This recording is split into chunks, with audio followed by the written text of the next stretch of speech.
On était convaincus que le système ne pouvait pas changer. C'était clair pour tout le monde. Et d'un jour à l'autre,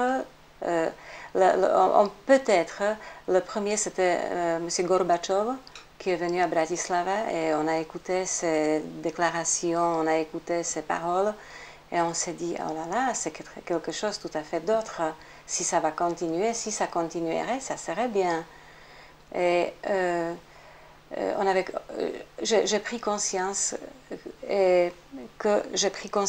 que ça doit commencer à l'Union soviétique. Sinon, c'est foutu, c'est perdu.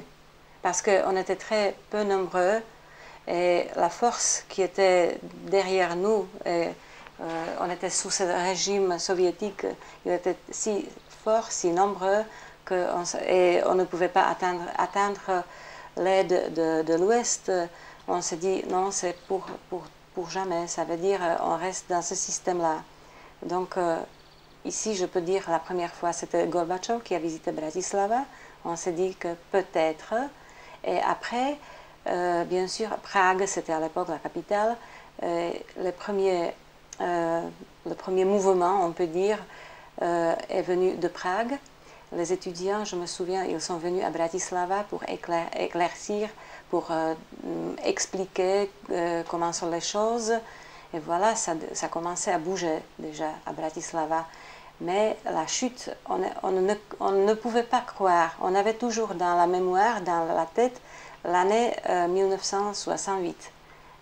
Où quand les chars sont venus à Bratislava, je me souviens très bien, j'étais une élève de 14 ans et c'était un choc, vraiment un grand choc pour moi parce que jamais je ne pouvais pas croire que c'est possible que de l'Est, que les soviétiques viennent de l'Est et qu'ils vont nous menacer avec les fusils, avec les chars. Si c'était les Américains, ok. Si c'était les Français, peut-être, ok. Mais jamais je n'ai pas cru que ça pourrait être de l'Est. Et voilà, ça persistait jusqu'aux années 90. Et voilà, quand la révolution de velours a commencé, on n'était pas sûr comment ça va tourner. La chute du mur, je l'ai suivie à la télévision, j'ai vu tout ça, et j'étais effrayée, et je n'étais pas convaincue si ça va se terminer bien pour les gens. Et j'avais peur que les nouveaux représailles vont recommencer. Et ça ne serait pas bien. Moi, personnellement, j'étais plutôt conservatrice, ni à gauche ni à droite, parce qu'on avait peur. On voulait vraiment, on voulait survivre et on ne voulait pas passer le reste de la vie dans la prison.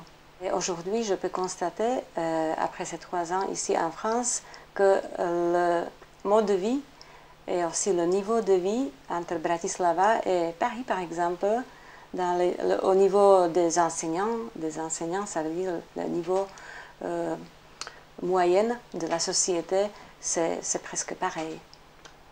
J'ai lu quelque part les statistiques qui disent que à ce moment, le niveau de vie de Bratislava et de Marseille est pareil. Voilà, mais je peux dire que c'est vrai. À mon avis, à mon expérience, je pense qu'aujourd'hui, c'est vrai.